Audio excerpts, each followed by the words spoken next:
Greetings, ladies and gentlemen. Welcome to this edition of the College of Arts and Humanities interview with Dr. Arnoldo De León. My name is John Klingeman, and I'm the Dean of the College of Arts and Humanities. And Dr. De León, thank you very much for taking the time to come in and interview with us. Recently we named the Department of History after you. How do you feel about that? I felt that I earned it over the course of my career, my professional career as well as my teaching, of course, but I was recognized widely by the profession, and I think very highly of the honor. You know, you spent the better part of 40 years here at Angelo State University. You have quite a publication record. You're considered one of the originators of the field of Mexican American history. But let's talk a little bit about your background. You're actually from South Texas, correct? Well, I'm from Robstown, Texas in particular, specifically rather. That's in the Corpus Christi area. Actually, I grew up on a farm that was called Chapman Ranch, and I lived there from, until 1956, shall we say. I won't reveal my age. But I lived there until 1956. We lived there until 1956, and then we moved to Robstown. And those were my formative years. So when I think of home, I think of Robstown. I don't remember too much about Chapman Ranch because I was a little boy. So I graduated from a Robstown high school in 1962. We were farm workers. We worked the fields. My father was a laborer, so we lived in what I call the Parr Farm. The farm was owned by a man named Jesse Parr, and so we lived there. I lived there from 1956 until 1963. My family stayed. Once I had left, my family stayed, and they stayed there until 1972. It's a long story, but very briefly, Mr. Parr needed cotton pickers, and that's what we did during the summers. Of course, my parents made sure that we attended school. So from September until May, there were 10 of us, all 10 of us went to school. And then in the summer, we would pick cotton. And actually, my brother and I would start mowing, not mowing, but cutting weeds, chopping weeds. So that was our life at that particular time. And then in 1963, I had graduated in 62, and I said, well, I'm not going to do this anymore. I went to school. I went to Del Mar College in Corpus Christi for about 1 year, from 62 to 63. Okay. And I financed that year by having picked cotton that year. And I said, well, I'm heading to cotton fields again after a year of college. And so I joined the Air Force. And I tell people that I joined the Air Force for two reasons. Number one, because I felt I had a commitment to the country. Now, people might ask, well, what kind of a statement is that? Well, at that particular time, times are different now, but at that particular time, most young people served. Either they were drafted or they volunteered. And so I felt that it was my duty, my part, to enlist. And the other reason, of course, was to finance my education, because we were very, very poor and could hardly afford 2 more years at Del Mar Junior College. Then I transferred over to Kingsville, which was Texas A&I at that particular time. So after that, I left. That was in June of 1963, and my family stayed there, as I said, until 1972 when Mr. Parr retired. He was up in age, and I think he must have sold the farm, and my parents moved out. You know, you were a mentor of mine here at Angelo State University. When I first came to ASU, you took me under your wing and you told me a lot about your early life. And there's one story that I want you to talk about. And that is, you're in the chow line, you're in the Air Force, and they ask you what kind of dressing you want on your salad. Tell me about that. There are several stories about that. Before that particular story, coming from a Mexican-American family, we ate Mexican foods. I mean, that was the household fare, it consisted of fideo, which are staples, arroz, frijoles, tortillas, papas, things like that. Well, the first meal, we arrived at basic camp, and the first meal is spaghetti and meatballs. I'm wondering, what do I do with this? I mean, I didn't know what to do. And of course, I turned over and saw what those were doing. Another story was we were at KP, Kitchen Police, and the person who was in charge was telling us how to clean a table with a sponge. And he asked the question, now, what is the purpose of a sponge? And I'm saying to myself, well, I don't know what the purpose of a sponge. We wouldn't have sponges at home, I don't know what the purpose of a sponge is. Well, anyway, if somebody else answered. And then the story about the dressing, I was going through the line, and it was a buffet, and so I ordered the salad, or I guess the salad came with a meal. And the man says, "What kind of salad dressing would you want?" We didn't have salad dressings, so I said mayonnaise, and he slapped some mayonnaise on the lettuce. He didn't even blink. I mean, okay. So anyway, there's a story. There's a cultural lag, cultural clash, I suppose. Yeah, well, great stories for sure. So Air Force thought you maybe were going to travel, and then you end up in San Angelo, Texas. Is that No, correct? I didn't want to travel. I said, I don't want to go anywhere. I want to stay in Texas. And like I said, my purpose was to fulfill my 4 years, and then get the benefits and go to college. And the question was, am I going to go to A&I, or am I going to go to Angelo State? And the reason why it's with Angelo State is because I had been stationed at Goodfellow, and I met my wife. So the question is, and we had married, do I go to San Angelo or do I go to A&I? In any case, I joined the military, and I said, I don't travel the world. I don't want to see the world. Just keep me in Texas. Okay, well, they sent me to San Antonio, then they sent me to Amarillo for basic technical training. Then they sent me to Perrin Air Force Base in Sherman, Texas. So all was good. And then after that, they sent me to Goodfellow. Everything is going as planned. Well, I wound up in Key West, Florida. Oh, okay. Which was okay. I still stayed in the United States, but as soon as I got out of the Air Force, I came back to Texas. Okay. So you get out of the Air Force, and then there's decisions to be made as to what career you're going to pursue. What are you going to do? Did you always want to be an academic, or is this something that just you came upon? No. Remember my background. We had very few role models, practically, and no role models. I mean, the only role models that were the laborers around us. I mean, you talk about this, what I want to be. Well, I mean, you hear stories. The ideal would have been to work in an office, air-conditioned office. But what do you want to do? So my first career field was, my first choice was business. I don't know what I was going to do, but it was better than work in the fields. And after I said, well, maybe I'll go to law school, and I was uncertain. So the easiest thing to do was say, well, I'm going to teach it in the public school. So let's teach in high school.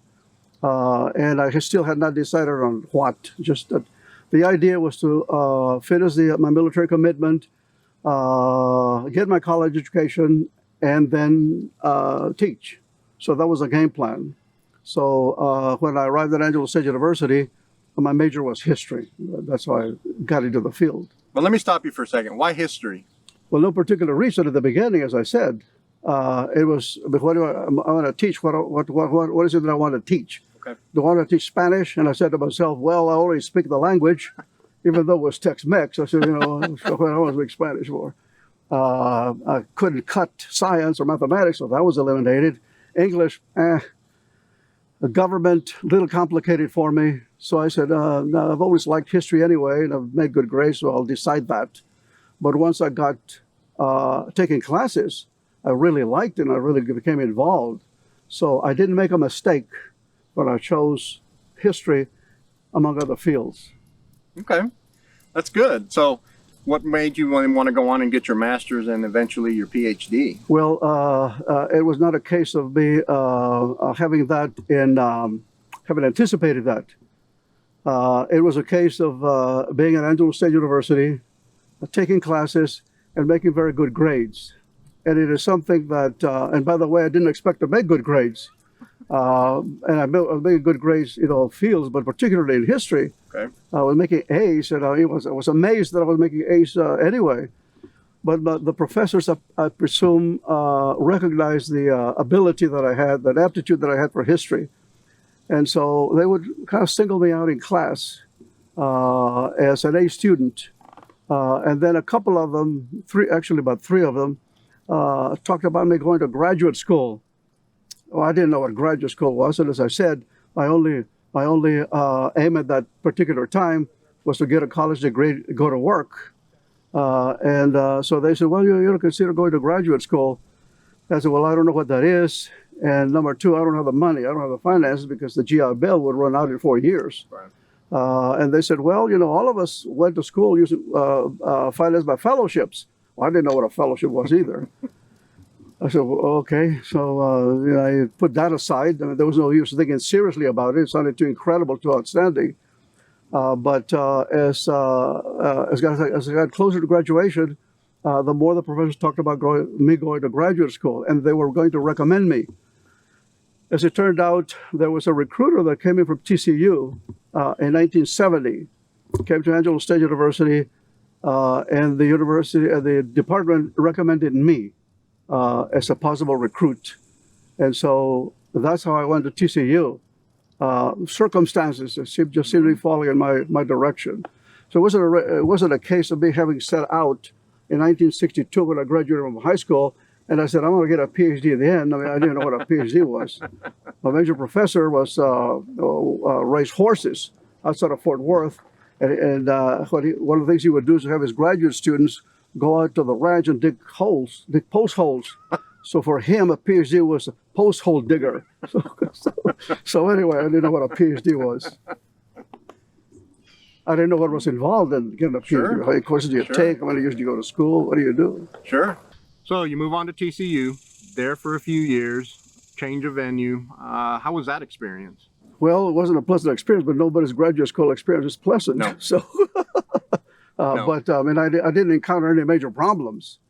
They treated me just like they treated sometimes, well, we're Hispanic, how do they treat you? My answer is they treated me just like they did all the other graduate students. But there was a lot of work involved. Sure. The studies, the courses themselves were not difficult because I had that aptitude as all the other students, but there was a lot of work required. I mean, you have to be writing a thesis, then you have to be studying, you have to be passing examinations. Everybody's demanding hard work from you. Then you have to pass exams, and then you take more courses, and then you have to take another exam. Then you have to take another exam and then write a dissertation and so on. So in addition to that, what made it unpleasant was not the coursework, but the level of poverty, which again is a graduate school experience. I had received what was called a National Defense Education Act. I think it was passed in 1958 by the Congress in the wake of a Sputnik. Right. And so the idea was to catch up with the Soviets scientifically, but there were a few in the field of history, the liberal arts. And that year, TCU granted three NDA fellowships. Oh, wow. And they were for 3 years. Okay. So if you're going to stay there for more than 3 years, you have to figure out how you're going to finance the rest of the time. Yeah. So I said, well, 3 years is all I've got. I'm going to finish in 3 years, which I did. But the monthly salary was $450. Wow. So we lived on $450 for a month for 3 years. And, it was a life of poverty. And I mean, you've got your studying to do, and there's poverty to deal with, and family problems, and so on. So, yeah, it's never a pleasant experience. But obviously, in the long run, it's an investment that you make, and it pays off. So you move on to TCU, there for a few years, change of venue. How was that experience? There was a certain situation that occurred. It was the unfolding of events, shall we say. So I finished in I was done by 70. I was ABD by 1973, and there was a professor in the Department of History, one of whom had recommended me to TCU, who was moving over to become dean. He was going to become dean of the college, and so that created a vacancy in the department.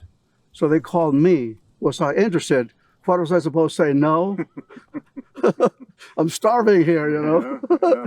So I said yes, and of course I knew everybody here. So that same professor who had recommended me to TCU then called me with the endorsement of the rest of the faculty members who also knew me, of course. So I accepted the position and came back, and I started as an instructor. At that particular time, instructors taught 5 classes. Today they teach 4 classes, or at least the load is 4 classes, but at that time it was 5 classes.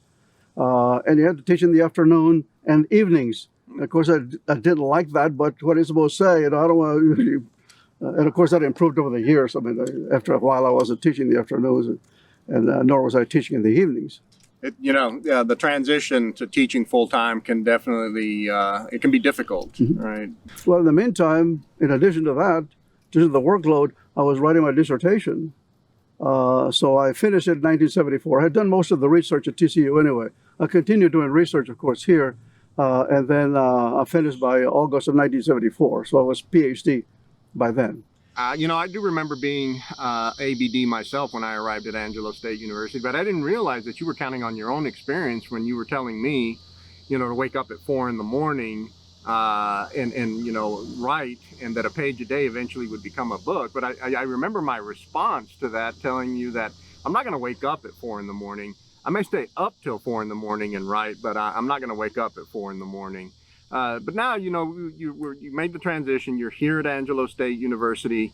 You spend the better part of 4 decades, and it is an illustrious career. But how does it feel to be considered one of the originators of Mexican-American history? Well, first of all, like other things, I didn't set out to be the originator. I said, I'm going to be the originator of this field. The reason why I was an originator is because I'm among the oldest in the profession. So a little bit of background on that. The field, what is called Chicano history, started in the late 60s and early 70s. It really picked up steam, strength in the early 1970s. And since then, of course, it just bloomed, blossomed. You cannot keep up with the literature these days. But at that particular time, I was like I said, I was 28 years old when I finished at TCU. And my dissertation was on Mexican-American history. And my major professor was very nice about the dissertation, because if you were a Mexican-American in the 1960s and you wanted to write on Mexican-American topics, the major professors would not let you, whether it was UT or wherever. They would say, oh, no, that's not a field. There's no such thing as Mexican-American history. So we would channel them into what's called Latin American history. So the people who came before me were Latin Americanists. They studied, or if they were not Latin Americanists, they were borderlanders. They would study the Spanish borderlands. And so when I told my major professor, you know, I'd like to write on a Mexican-American topic, he said, that's fine with me. And he didn't know anything about Mexican-American history because it didn't exist professionally. Obviously, there was history, but it just hadn't been addressed.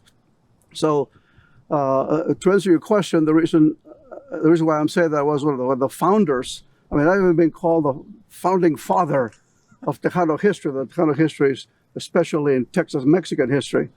And I mean, obviously I don't think of myself as that. And whenever somebody asks me that, I tell them, well, the reason for that is that I was there at the beginning. And but don't cut yourself short, Dr. De León, because They Called Them Greasers is considered a standard reading for graduate students across the United States. I remember reading that book. And one of the things that I remember particularly about They Called Them Greasers is that your passion for the subject matter really comes out. I mean, there's so much in those pages that is revealing about a person who probably grew up in South Texas. And can you talk to us about that? Well, I was writing from the perspective of the underdog, shall we say. I was asking new questions. I was challenging historians who had been in the field for years. Yes, you do have one more thing that would explain that, and I guess I should go back to that. And so, why did I go into this field of Mexican-American history? And why did I write the dissertation on that? And the reason was that at that particular time, as you well know, there was a protest movement across the country, but in particular among Mexican-Americans. It was called the Chicano movement. The Chicano movement starts in the latter part of the 1960s and just expands by the 1970s. So here are students and society at large demanding change. And among the things they want is to know more about their particular history. And so it was incumbent upon those who were part of that generation to contribute somehow. Well, you know, here I was at the university, and I was called upon to make public presentations, speeches. Well, I said, I'm not a public speaker. I'm going to change anybody's, you know, people are going to laugh at me. I said, but the way I can contribute is by writing history. Under a microfilm reader. I lived under a microfilm reader for years. So anyway, that's the reason why I wrote on this particular topic, because that's what I wanted to contribute. I want to contribute to the movement in that way, and my background and all that. So that's how that mood that you detect came about. When I first came to Angelo State University, I remember you came to my office and asked that I take over the Association of Mexican American Students because it would be a good experience for me. And I had no idea until much later when we threw a celebration in your honor that you were actually the person responsible for putting together AMAS, the Association of Mexican American Students. And that organization spanned several decades. You know, can you tell us a little bit about AMAS? Okay, as with all historians, there's context. So there's context to that. AMAS was established in 1980.